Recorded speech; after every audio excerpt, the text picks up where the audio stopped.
Sur une jetée silencieuse, au lever du soleil, un simple geste a déclenché une scène que personne n'oubliera jamais. Un vétéran âgé, seul, assis face à l'océan, et un chien policier censé attaquer. Les armes sont braquées. L'ordre est donné.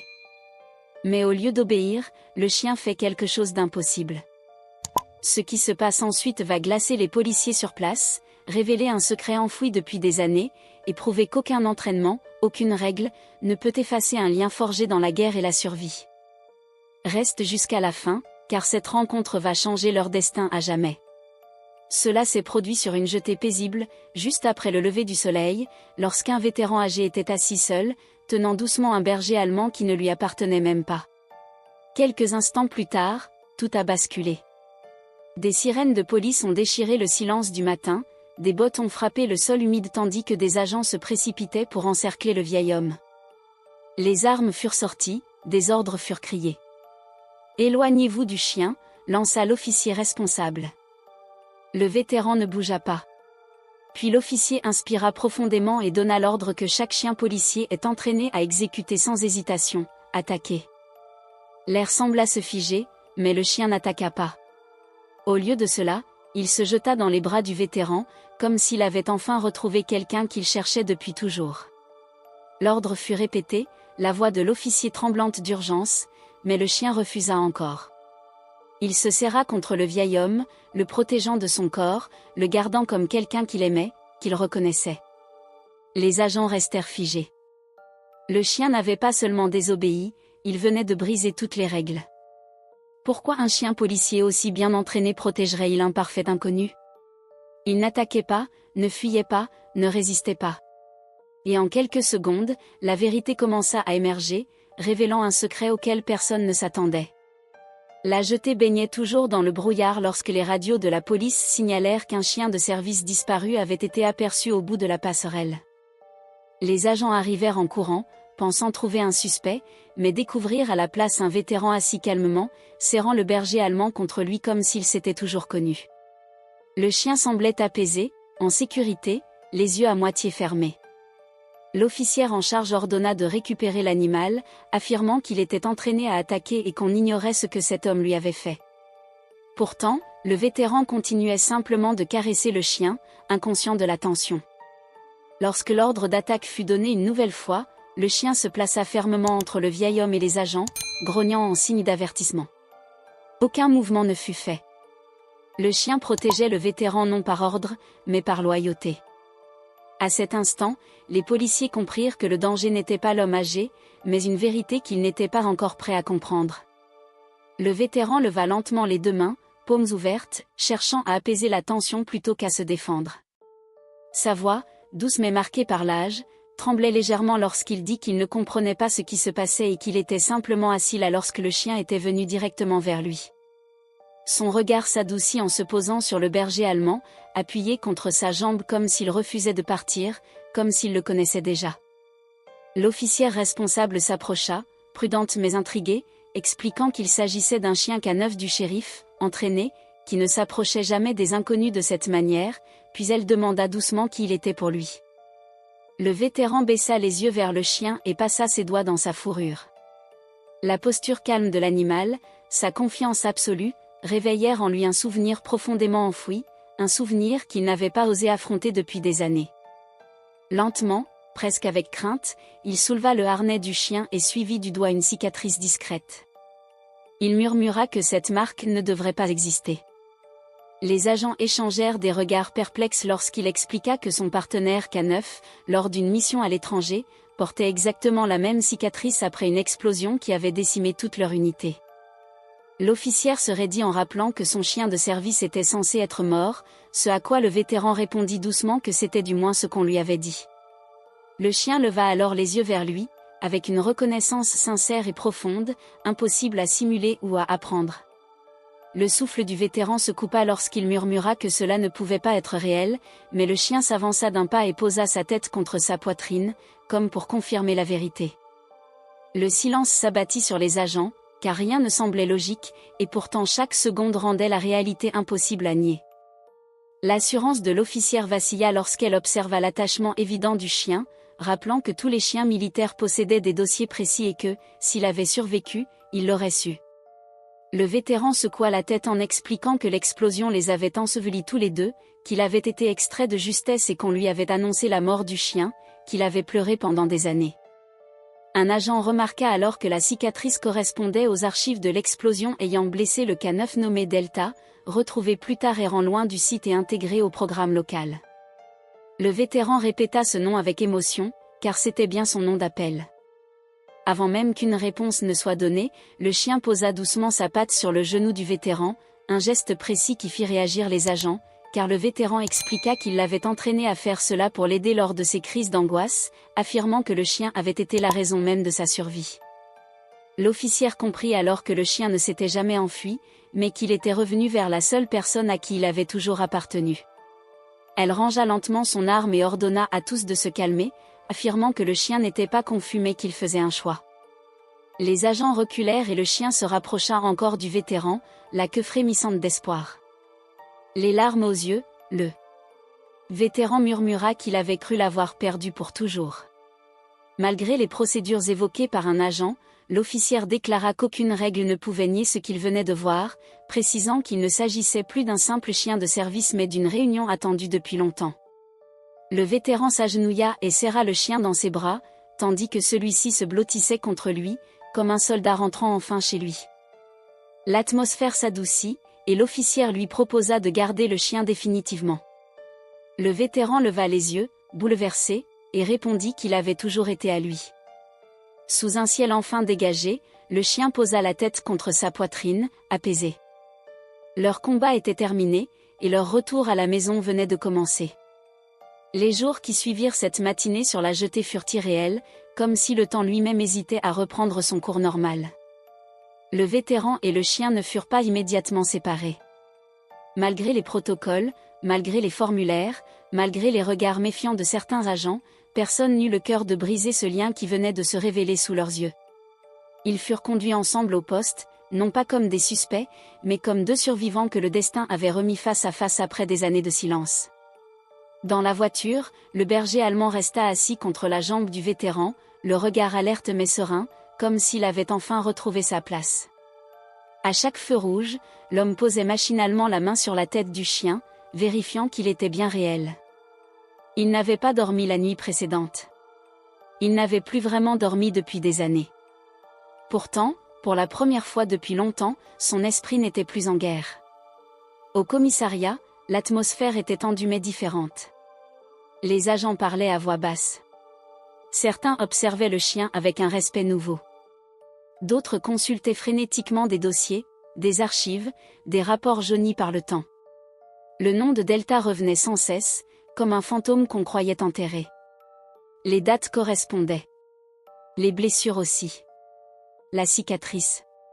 Le numéro partiellement effacé sur la puce électronique confirmait ce que personne n'osait dire à voix haute, le chien que l'on croyait perdu n'avait jamais cessé d'exister. Il avait simplement survécu, autrement. Lorsque le vétéran fut invité à raconter son histoire, sa voix resta calme, mais chaque mot semblait porter le poids d'un passé trop lourd. Il parla de la mission. De l'explosion. De la poussière, du feu, du bruit assourdissant. Il parla de la dernière chose qu'il avait sentie avant de perdre connaissance, le corps de Delta contre le sien, le protégeant de l'impact. Il expliqua comment, à son réveil, on lui avait annoncé que son unité avait été décimée, que son chien n'avait pas survécu. Il expliqua comment il avait accepté cette version parce qu'il n'avait plus la force de lutter. Et comment, depuis ce jour, il s'était senti incomplet. Pendant tout le récit, Delta ne le quitta pas. Chaque fois que la voix du vétéran vacillait, le chien posait doucement sa patte sur son genou. Exactement comme avant. Exactement comme il l'avait fait des centaines de fois dans le désert, dans les nuits sans sommeil, dans les moments où l'homme pensait sombrer. Aucun dressage ne pouvait expliquer cela. C'était un langage ancien, forgé dans la survie et la confiance. Les responsables du programme K9 furent appelés. Certains furent sceptiques. D'autres profondément troublés. On parla de coïncidence. De comportements inhabituels. De stress. Mais plus les heures passaient, plus la vérité s'imposait. Delta n'était pas confus. Il était revenu. Et il avait choisi. La décision officielle prit plusieurs jours. Des réunions eurent lieu. Des supérieurs furent consultés. Des règles furent citées, puis lentement mises de côté. Car aucune directive n'avait prévu un cas pareil. Aucun manuel n'avait envisagé qu'un chien, déclaré mort, retrouve son partenaire humain après tant d'années, et refuse catégoriquement de s'en séparer. Lorsque la confirmation arriva enfin, dans un bureau silencieux, l'officière responsable annonça que Delta était retirée définitivement du service actif. Elle expliqua que son âge, son passé et son état émotionnel justifiaient cette décision. Puis, après une courte pause, elle ajouta que le vétéran était officiellement reconnu comme son maître légitime. Le vieil homme ne répondit pas tout de suite. Ses mains tremblaient légèrement. Il regarda Delta, qui le fixait avec cette attention entière, absolue, comme s'il attendait simplement un ordre, ou peut-être une promesse. Le vétéran inspira profondément, puis hocha la tête. Sa voix se brisa lorsqu'il murmura que, cette fois, il ne le laisserait plus jamais partir. Le retour à la maison fut modeste. Une petite maison en périphérie de la ville. Un jardin négligé. Des murs couverts de photos anciennes. Certaines représentaient des soldats souriants. D'autres, un homme plus jeune aux côtés d'un berger allemand fier et vigilant. Delta reconnut immédiatement les lieux. Il explora chaque pièce, chaque odeur, comme s'il retrouvait une mémoire enfouie. Lorsqu'il entra dans la chambre, il s'allongea exactement au même endroit qu'autrefois, près du lit, dos à la porte. En position de garde. Les nuits changèrent. Les cauchemars du vétéran s'espacèrent. Lorsqu'il revenait, Delta était là, posant sa tête contre sa poitrine, respirant lentement jusqu'à ce que le tremblement cesse. Les silences ne faisaient plus mal. Ils étaient partagés. Peu à peu, le quartier apprit l'histoire. Certains passaient simplement pour voir le chien. D'autres pour remercier le vétéran. Des enfants s'arrêtaient devant la clôture, fascinés. Delta restait calme, observateur, mais toujours proche de l'homme. Comme une ombre fidèle. Comme une promesse tenue.